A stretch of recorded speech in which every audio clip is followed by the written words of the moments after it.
Yes, I'm here with LL, the anonymous LL, and we are going to summarize the Grimm brothers story, The Knapsack, the Hat, and the Horn, and then discuss it. So the story starts with three brothers living in poverty, and it gets to the point where they have nothing to eat and drink. So they tell themselves that it's time to head out and try to find a way out of the poverty. So they go into a forest and they find a hill made out of silver.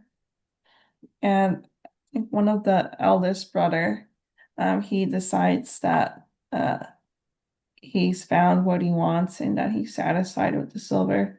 So he takes as much silver from the hill as he can and he goes back home. But then the other two brothers, they decide to keep going to see if they can find something even better. So they keep walking and then um, they come across another hill, and this time it's made out of gold. So the second eldest decides that he's satisfied and he takes as much gold as he can into his pockets and he decides to go back home. And this leaves the third brother. He decides that silver and gold aren't enough for him. He says that they don't move him. So he's going to keep on walking through the forest. And he keeps walking and walking, and he runs out of food and water to drink. And Mm. so he decides to climb up a tree to see how much he has to go further. And he sees that it's endless. And he, as far as he could see, there's still forest. But he still wishes to keep going, but he's his body is kind of failing from a lack of food. Um, so when he climbs down, he's wishing for food, and he once he's down, he sees that uh, there's actually like food comes out. There's like a tablecloth with food laid out, and it's actually a feast. And he's astounded that his wish has been fulfilled, and he just doesn't question it, and he eats his fill of the food and takes the tablecloth with him. So yeah, he takes the tablecloth with him and he's continuing on to his journey to find something greater than the gold and silver. And he comes across a charcoal burner.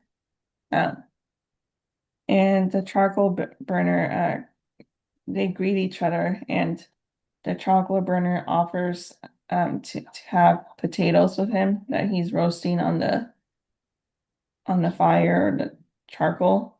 And the traveler, he tells him that he has uh, actually something better, and he takes out his little cloth and wishes for a feast. And the charcoal burner is impressed and eats from the tablecloth. And once they're finished eating, the charcoal burner tells him that he would like to exchange something for the tablecloth, and he tells him that he has an old knapsack. And if he hits the knapsack, six soldiers come and they do whatever bidding he wishes. Mm. So the traveler accepts and he gives the charcoal burner the tablecloth. But once he takes the knapsack, he tests it to make sure that it does as the charcoal burner says. And it does. So like he calls upon the six soldiers and he sends them back to the charcoal burner to get the tablecloth back. Uh, so they accomplish that, and now he has the knapsack and the tablecloth, and he keeps going into the forest. And he comes across a second charcoal burner, and it's similar. Like the burner offers him potatoes without the drippings they specify. And the charcoal burner once again says that he has a feast, and he takes out the tablecloth, and the charcoal burner again is impressed and offers him a hat. And I think the hat's powers are that if he like spins the hat, uh, I think cannons come out or unleash. Yeah, fire. Uh, Yeah, yeah. he turns the hat on his head. hmm So they complete the exchange, but once again, the traveler, I think he uses the soldiers again against Mm. the struggle burner, and they retrieve the tablecloth back. So now he has the cloth, the knapsack, and the hat. Um, and he finally comes across the third charcoal burner, and this one all has a horn. It's the same kind of exchange happens, but for the horn this time. And the horn makes it so that walls and fortifications come crashing down. Um, so they do the exchange again, and he once again uses the soldiers against this burner. So now he has all three magical items back, and the knapsack, and the tablecloth. Uh, and now he doesn't seem to know what to do, so he goes back home. And by the time he gets back home, his brothers had used the gold and silver to build themselves a fancy home, and they're prosperous. Um, but when they see him, they see that he looks like a beggar with an old knapsack, a hat, and the horn, and they reject him. Um, I think they don't believe that he's their brother. That's right. Yeah. So Yeah, that angers. they think their brother would come back all decked out and, obviously rich, famous, I mean rich and prosperous, Mhm. glorious. Yeah, this angers the third brother, and he decides to use his knapsack against his brothers. So he calls upon the soldiers, and he uses uh the horn the horn and the hat against them too, and he destroys their house. And, and it's such a disturbance that others try to help the brothers, but they can't get through to help really. Yeah. So the news reaches the king, and he sends his forces over there, but they're not successful either.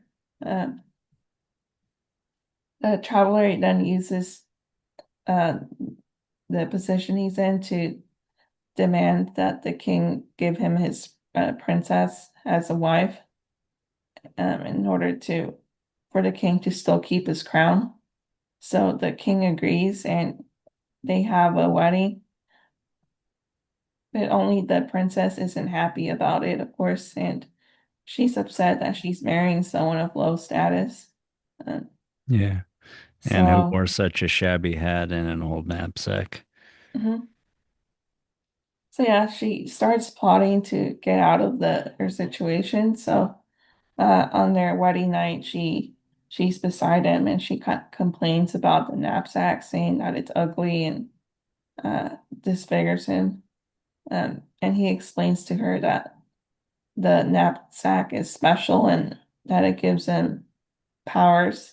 Um, so she kind of seduces him, and when he's not paying attention, she runs away with the knapsack, and she commands the soldiers from the knapsack to run him off.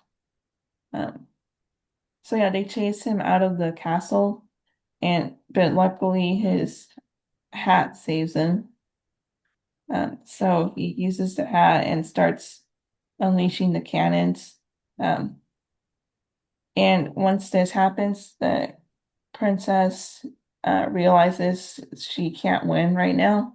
So she kind of begs him to stop, and uh, says that she loves him and gets back on his good side again. Um,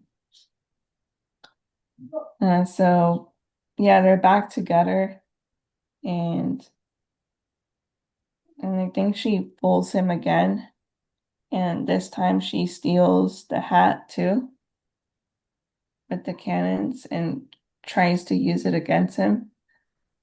And I think this third time, he is so angry that he uses the horn, and the horn knocks down the castle and kills the king and the princess. And um, and I think not just the castle, but just the towns and the villages, they're all destroyed. And since there's no one left against him, he makes himself king of the whole country. Mm. Yeah, yeah. He almost destroys the whole kingdom, becoming king or staying king.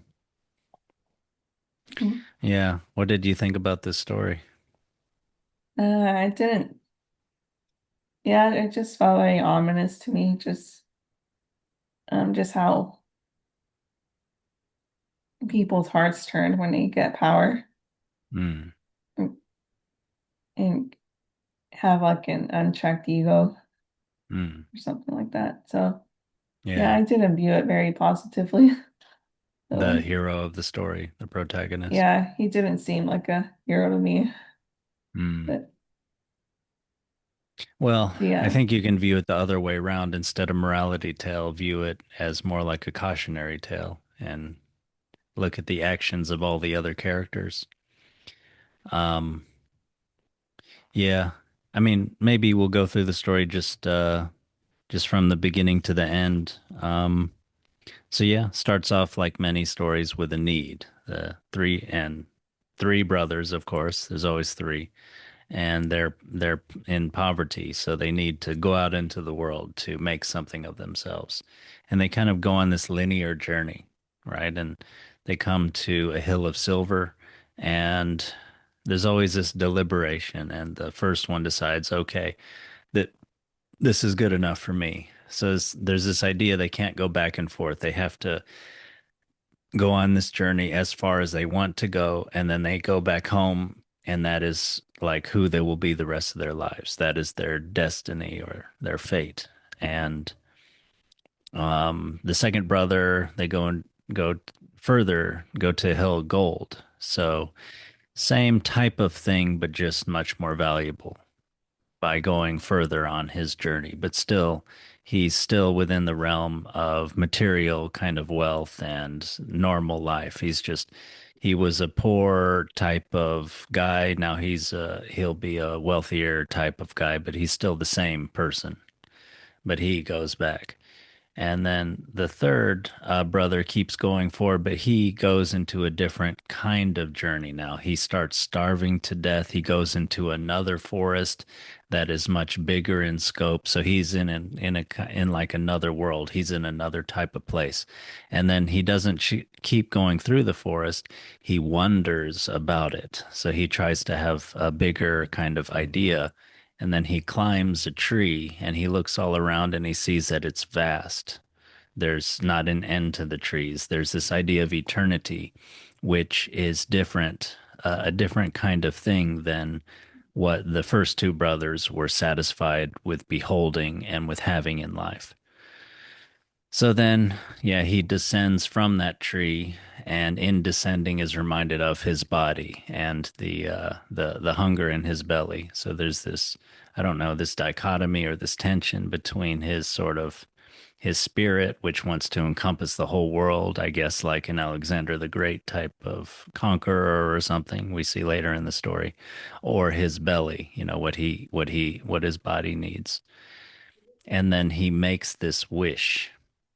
So that was the end of the first part of the story and the beginning of the second, I guess, or maybe when it was when he went into this big kind of endless forest.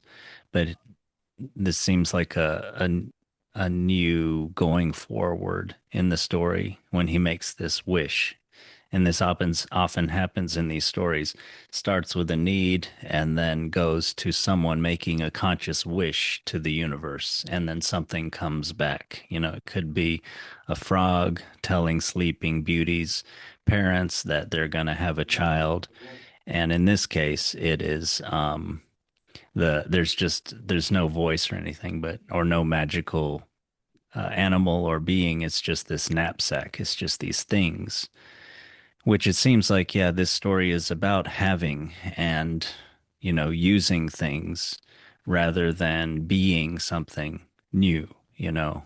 And as you pointed out, this brother is egotistical.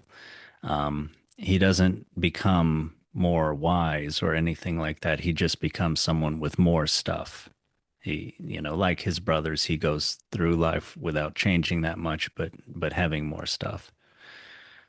So yeah, he gets this gift, which is not in the title of the story, but this is the gift: food, bodily necessity that negotiated with others allows him to get everything else. And I think this story is not so much a morality tale about the goodness or badness of what the brother did, but more like the other characters of the story. They're satisfied with merely having their bodily needs kind of met, and he is not. Of course, we judge him for sort of destroying, almost destroying a kingdom and all that stuff, but Mhm. I think you could, like I said, view it backwards. And you could think of it like in your kingdom, what are gifts being used for? You know, your the intellectual or artistic gifts of your community, are they being used for kind of, are they not being used, basically, I guess you could say, not being used well, like in this story, after he has the magical endlessly refilling knapsack, which kind of, these may be echoes of like the parable of the in the Bible, the parallel of the loaves. Excuse me, did I say parallel? Parable of the loaves and the fishes. This cornucopia. After the bodily needs are met, what happens? You know, and so he meets this charcoal burner. This person's living in abject poverty, covered in coal. They don't even have any sort of drippings or seasonings besides salt for their potatoes, and that's their sole meal. But they have this wonderful gift over here that could do a lot, but they're doing nothing with it. They're just sitting there in the forest, burning coal. So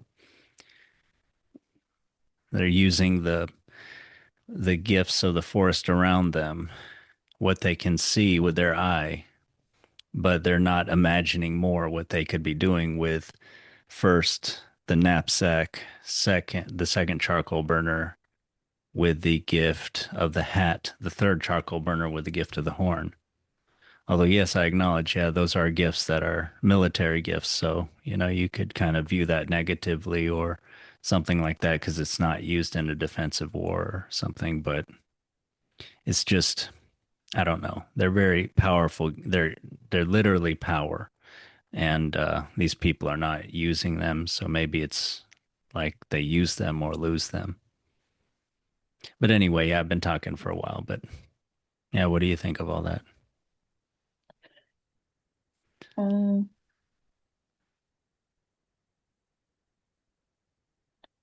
yeah, the story just had me also thinking that he's kind of challenging the world and social order. Mm, Uh, part like because afterwards he starts trying to enter the nobility and politics, like you had mentioned off mm, camera, mm, as well by trying to. He demands the king hand over his daughter to princess in exchange for him to stop with the uh, destruction he was causing with his brothers when he fought with them. mm. Yeah. Yeah, he Mm, was unacknowledged at home, and then he decides to destroy them for their insolence or their lack of mm, acknowledgement. He he's mhm. he's now a great man, or like you just said, with great power anyway. And he wants to be acknowledged. And eventually, if he won't be acknowledged by the princess, then he just destroys a lot of the kingdom just to. Yeah.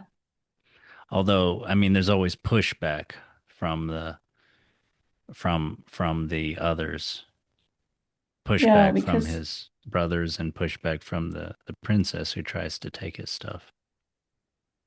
And that's what leads to yeah, their destruction.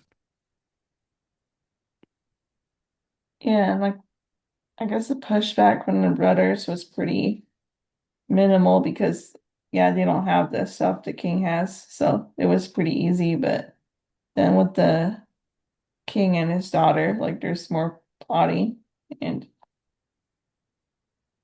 and yeah, he kind of starts losing the magical tools sometimes, but he still gets them back eventually when Mm, the daughter steals them. mm, Um, yeah. Another aspect of this story is people being sort of hidden, um, or the people who seem the shabbiest are the ones with the most gift. Like he gets the knapsack, and maybe when he's starving and he's alone in this vastness, so he seems like nothing, but then that's when he expresses a wish, an intention, a desire, and then he gets the knapsack, and then he goes on to see the three charcoal burners, and they're covered in soot and they're poor. Again, they seem like they don't have much, but the fact that he has something to offer gets him the knapsack. And the fact that they don't have much, and I mean, excuse me, they don't look like much, but they have everything, I think seems key to the story. Because when the brother goes back home, he's shabby, but he has everything. I think that's the important part. And his brothers are now decked out in like a nice little estate, gold and silver, right? They don't have much, but they look like they have everything. And so is later on the king and his daughter.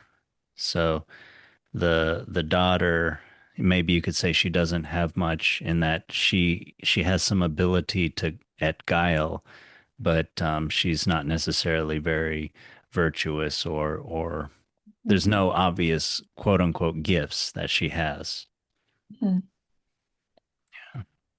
yeah, I guess that king has like the illusion of power, but he can't really do anything Yeah. either Yeah. against the traveler. Yeah, he doesn't have enough martial power compared to the traveler. Yeah. Yeah, he was maybe born with it, but he didn't risk anything. He didn't wish for it. I think that's what this story is about, this Mm.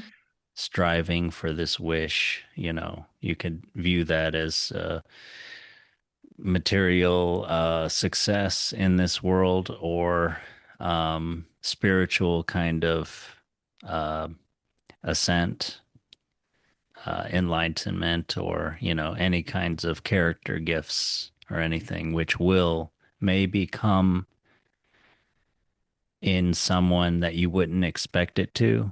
But I think the point is not what it'll look like, but this story teaches you to not judge based on appearances.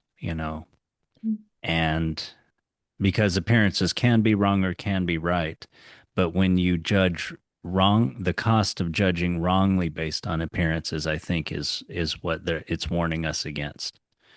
If you're kind to someone who seems shabby and they don't really have any gifts, then you're no worse off. And in fact, you're probably better off because you didn't stroke your ego, you didn't inflate yourself. But the cost of wrongly judging someone who looks quote unquote shabby and they do have gifts, you could lose your whole kingdom. You could lose your daughter. You could lose your life. That's, I think, the kind of lesson of this story. And that, yeah, people get their gifts. I don't know how many times I'm going to use air quotes in this podcast, but people do get their gifts from going further. So I can think of that as in spiritual or in any type of real progress in life. You do have to risk. You do have to ignore the bodily desires and the desire for pleasure or to avoid pain. You know, that's what he does, and he goes beyond the normal forest into this everlasting forest and then climbs up to a tree and sees far. He does have an intention. He wishes for something more. He expresses that wish. He gets the food, and that now he is able to negotiate.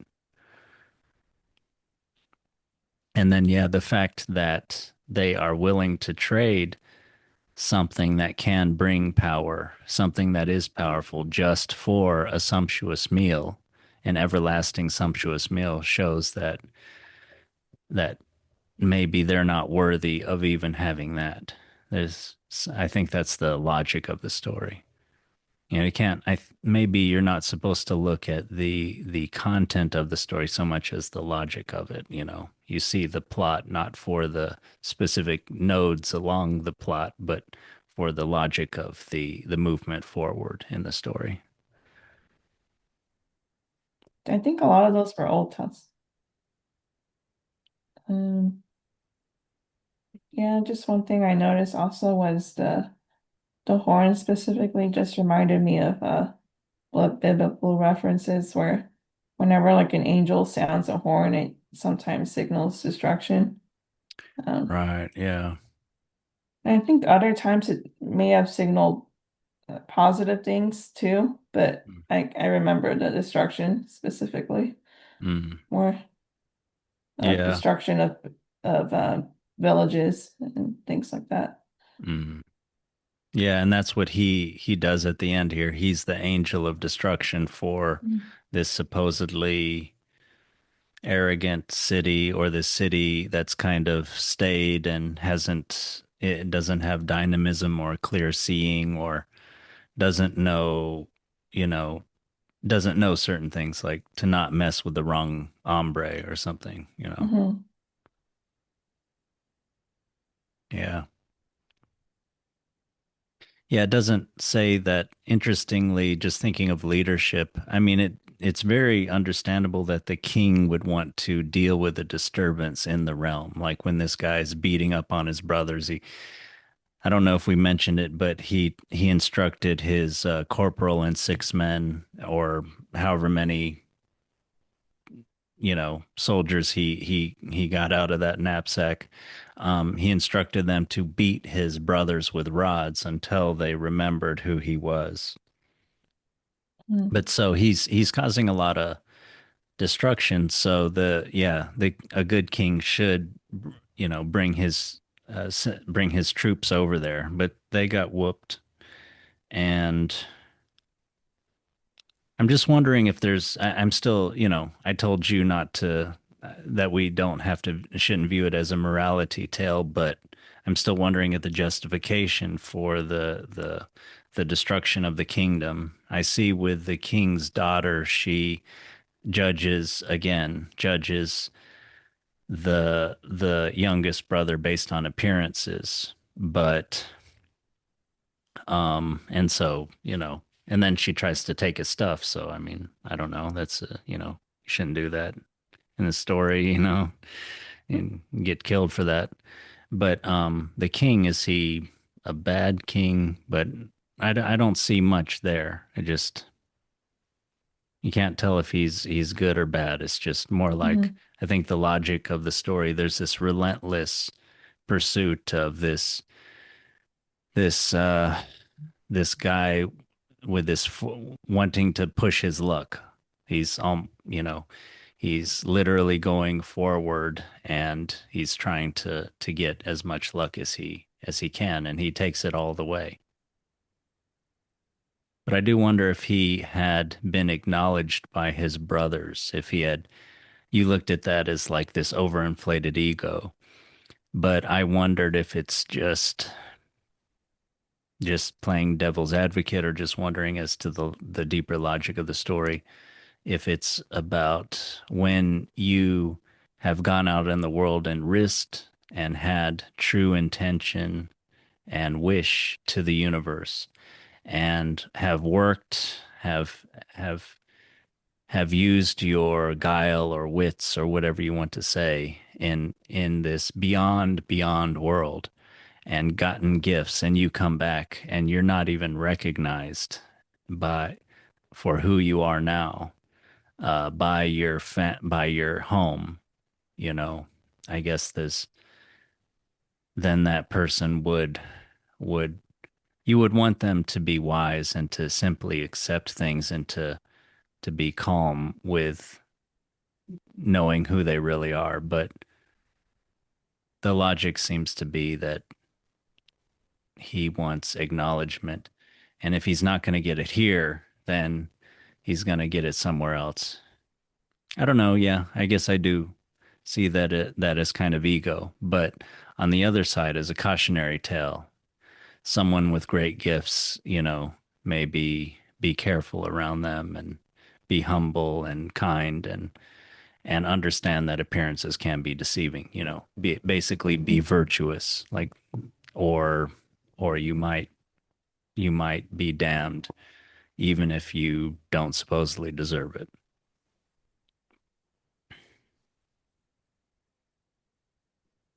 But I was telling you offline that this is very much like the Franz Xavier von Schoenworth story in the Turnip Princess book, called The Scorned Princess. And there's some differences in the gifts. There's some little plot parts that are different, but the this general story is very, very similar to that one. And it's also about, ego, or don't, being scorned, and what someone with a lot of power can do if they're scorned. So it's kind of a playing out of that emotion, you know.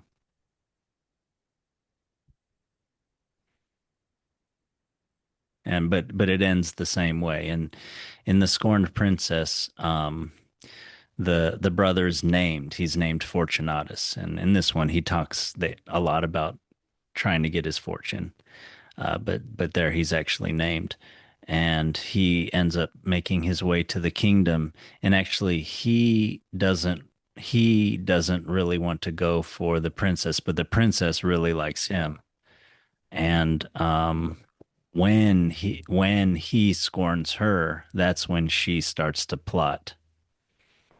So again, it is about the princess's personal feelings rather than some larger kind of intention for the kingdom, which to me indicates not with the king, but at least with the princess, some bad leadership, that she's acting based on personal motives, and feelings. And it ends poorly, and in both and in that story also, the when he topples the walls of the kingdom, they crash down on the princess and the king, killing them. But there could be a little of the energy of the sort of post Black Plague in Europe, kind of social economic mobility of skilled people, skilled tradesmen moving around, and maybe still encountering the scorn, the walls of the landed nobility.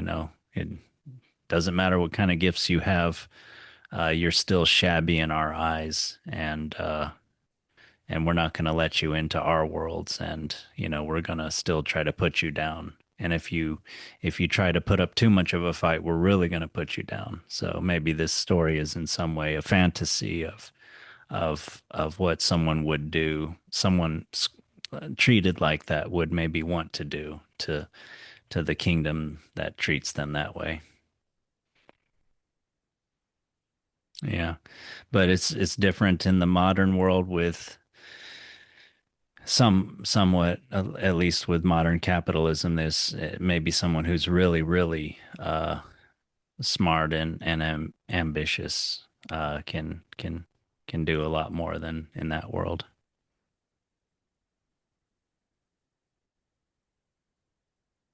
But yeah, yeah, I kind of view this as like a cautionary tale and maybe just the playing out of that ambitious energy and be careful how you treat people and how you talk to people. Kind of look for what's really there, whether rather than what kind of appeals to your senses. That seems like a good rule in life as well. You know, what is salient to us isn't always what is important, and to kind of have clear vision. Okay, well, anything more about this story? Not so far for me. Okay. Okay. Well, yeah, maybe we'll choose another story next time, but good talking to you.